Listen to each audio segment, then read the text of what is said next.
టీజీపీఎస్సీకి సంబంధించినటువంటి main members ఢిల్లీకి వెళ్ళారు, యూపీఎస్సీ ఎక్స్పర్ట్స్ని కలిశారు అని అంటున్నారు. సో చేంజెస్ అనేటువంటివి ఉండే అవకాశం ఉంటుంది సిలబస్లో అనేటువంటిది బాగా వినిపిస్తుంది. యూపీఎస్సీ స్టాండర్డ్స్లకి ఇప్పటికే వచ్చింది and in the coming days ఇంకా స్టాండర్డైజ్ చేయాలి, కొన్ని చేంజెస్ చేయాలనే ఆలోచనలో ఉన్నట్లు కూడా ఎక్కువ మందిలో చర్చ జరుగుతుంది. దీనిపై మీ కమెంట్స్ ఏంటి సార్? అంటే జనరల్గా విద్యావంతుల అభిప్రాయాలు బేసికల్గా ఏంటంటే ఒక పిల్లవాడు కాంపిటేటివ్ ఎగ్జామ్స్ కోసం ప్రిపేర్ అయ్యే టైం ఉంటుందండి. అంటే ఒక 3-4 ఏళ్ళు ఉంటుంది డిగ్రీ అయిపోయిన తర్వాత.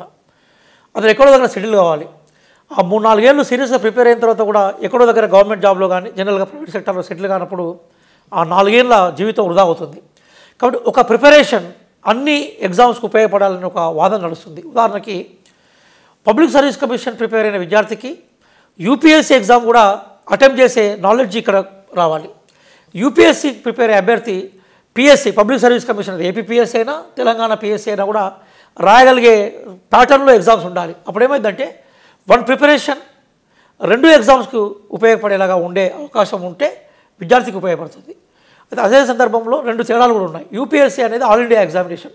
అంటే ఆల్ ఇండియాకి సంబంధించిన జియోగ్రఫీ, హిస్టరీ, పాలిటీ, అట్లాగే సైన్స్ అండ్ టెక్నాలజీ ఇవన్నీ ఆల్ ఇండియా లెవెల్లో అభ్యర్థికి జ్ఞానం ఉండాలి. స్టేట్ సర్వీస్కి వస్తే ఏమైందంటే state Geography, state history, state politics, social dynamics స్టేట్కి సంబంధించిన తెలియాలి. కాబట్టి రేపు ఉద్యోగంలో పోయిన తర్వాత నువ్వు ఏ ఉద్యోగాన్ని చూజ్ చేసుకుంటావో ఆ ఉద్యోగానికి సంబంధించిన సామాజిక అవగాహన నీకు ఉండాలి కదా. కాబట్టి సిలబస్లో వేరియేషన్స్ ఉంటాయి. అదే సందర్భంలో ఎక్కడైతే యూపీఎస్సీ సిలబస్కి పబ్లిక్ సర్వీస్ కమిషన్ పిఎస్సీ అంటే స్టేట్ సిలబస్కి లింక్ చేయడానికి అవకాశం ఉంటుందో ఆ దిశగా సిలబస్ రూపొందించబడితే మంచిగుంటుందని ఒక అభిప్రాయం ఉంది. అలాగే ఇప్పుడు ఈరోజు టీఎస్పీఎస్ సిలబస్లో కొన్ని రిపిటేషన్స్ ఉన్నాయి. జనరల్ స్టడీస్లో పాలిటీ ఉంది, పాలిటీ సపరేట్ పేపర్గా ఉంది. జనరల్ స్టడీస్లో హిస్టరీ ఉంది, హిస్టరీ సపరేట్ పేపర్గా ఉంది. జనరల్ స్టడీస్లో ఎకానమీ ఉంది, మళ్ళీ ఎకానమీ సపరేట్ పేపర్గా ఉంది. కాబట్టి ఈ రిపిటేషన్స్ ఉండేసరికి ఏదంటే పిల్లవాడి మీద కన్ఫ్యూజనెస్ బరువు కూడా పడుతుంటుంది. కొన్ని సబ్జెక్టులో ప్రయారిటీ ఎక్కువగా ఉంది. అట్లా కొంత సిలబస్ కూర్పులో మార్పు ఉంటే ఉండొచ్చు, కానీ ఓవరాల్ ఫౌండేషన్ ఆఫ్ సిలబస్లో మాత్రం మార్పు ఉండే అవకాశం ఉండదు. నేను విద్యార్థులకు మీ ద్వారా అప్పీల్ చేసేది ఏంటంటే దయచేసి the syllabus which are existing at present syllabus ఏదైతే ఇప్పుడు ఉనికిలో ఉందో ఆ సిలబస్ ఫాలో కూడా పోండి. రేపు భవిష్యత్తులో ఏమైనా అరాకూర మార్పులు వచ్చినా కూడా ఈ సిలబస్ పునాదులకు భిన్నంగా ఉంటుందని నేను అనుకున్నాను. స్టాండర్డ్ సిలబస్సే.